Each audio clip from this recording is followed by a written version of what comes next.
I bought a new property and it was owner financed or seller financed, depending on what part of the country. People say different, but essentially it's the same thing.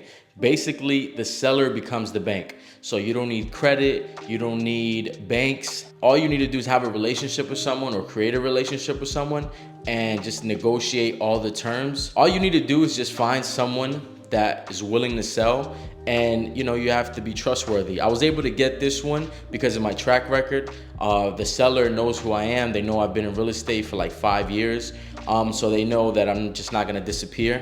Owner finance is essentially the owner finances the deal. So they set the interest rate, they set the down payment. Breakdown of this deal was purchase price was $145,000.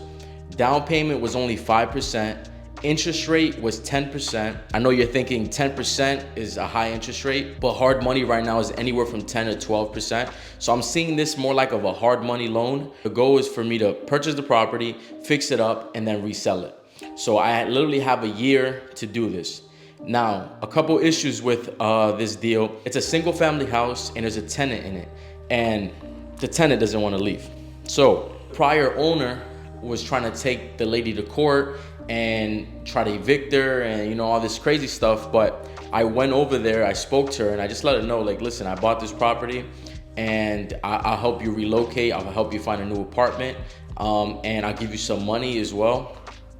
So she was understanding. I feel like I'm able to talk to people in a way that they understand, and it's because I come from the same places these people come from, so I know how to talk to them. And it's not like a owner-tenant dynamic that you normally see, where the owner treats the tenants like garbage.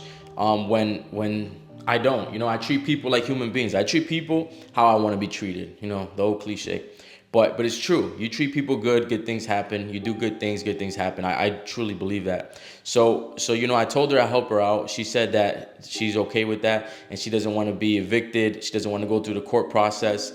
And the problem is, attorneys are telling people that you have a year to basically be in that property and you don't have to pay anything.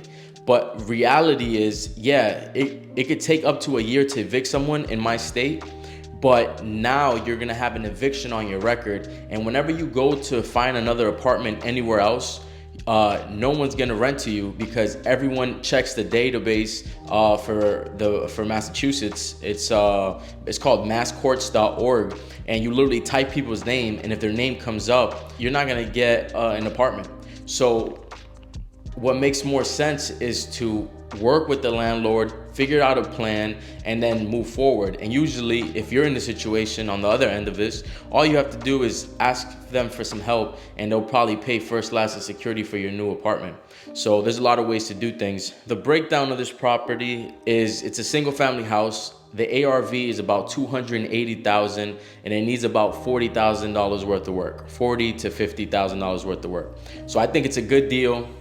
There's some added headaches with this one, but we're in the business of fixing problems. So, it is what it is. And I have to take more risks, because there was a deal that I wholesaled. I think this was like the beginning of the year, or maybe December, I don't remember now, but someone brought this to me and they couldn't sell it because there was a tenant in it. So I was like, all right, I looked at it and I was like, all right, I could probably buy this because the numbers made sense. But I did the walkthrough and I spoke to the tenants, and I know for a fact they didn't want to leave. So then I wholesaled this deal to somebody else. He does a lot more flips than me. And basically, he gave them money to relocate. They moved like in 30 days. He did the whole flip in like literally 30 days. And then he called me back to list it because I'm an agent.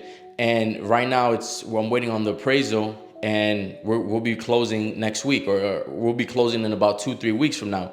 So that just, that turned the light bulb in my head. I'm like, all right, I got to take more risks, because that could have been my deal if I would have just dealt with the issues. And I'm learning and I'm documenting everything. So that's why this deal, I was like, you know what? Fuck it. Let me take it on.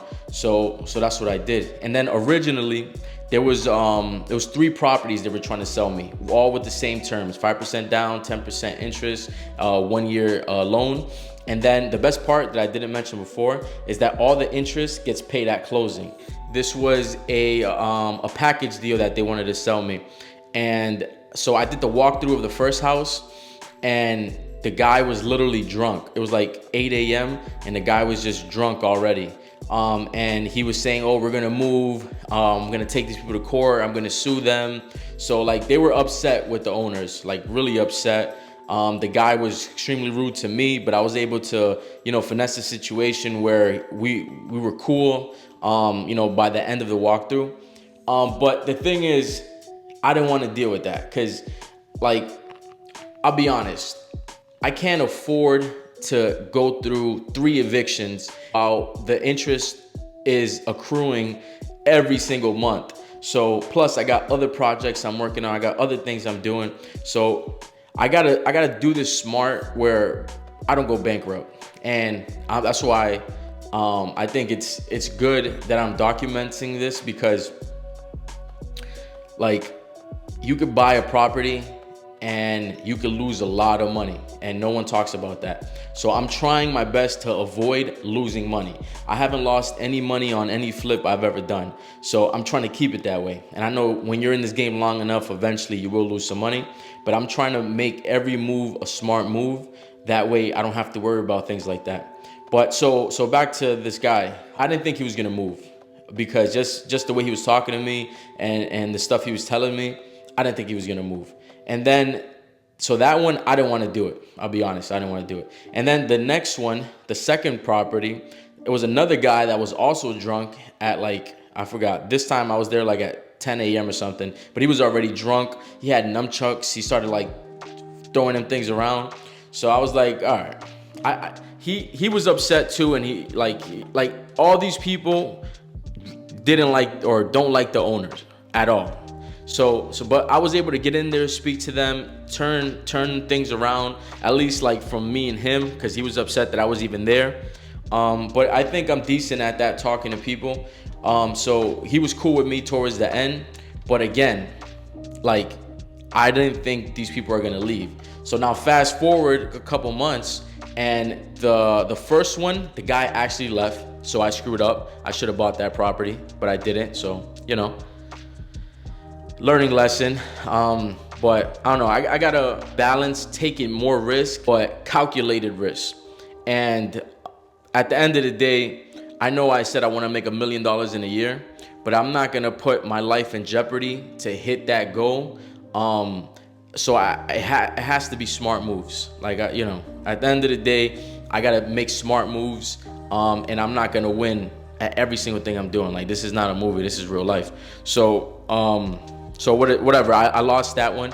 And then the second one, the guy is still there, doesn't want to leave. They're going through court, and he's like tearing up the house.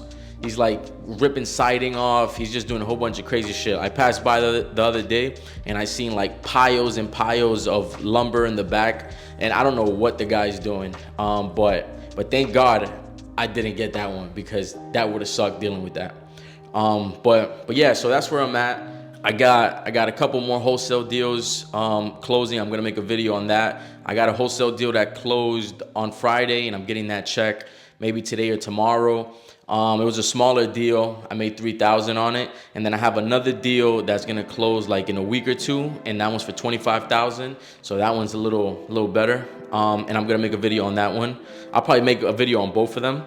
And then I submitted a couple more offers for some properties. I have, through my own marketing, I have a 2-family that I think I'm gonna get. And then like on the MLS, I know a lot of people say they could get deals on the MLS. I've never gotten a deal on the MLS, so now I'm making offers. I made 2 offers over the weekend, and I'm gonna see if I get them. But yeah, I'm gonna keep grinding. Owner finance deal, we'll see how this goes. And I just gotta keep going. So thank you for watching. Subscribe, follow me on Instagram, Pablo Jr. Thank you for watching the journey.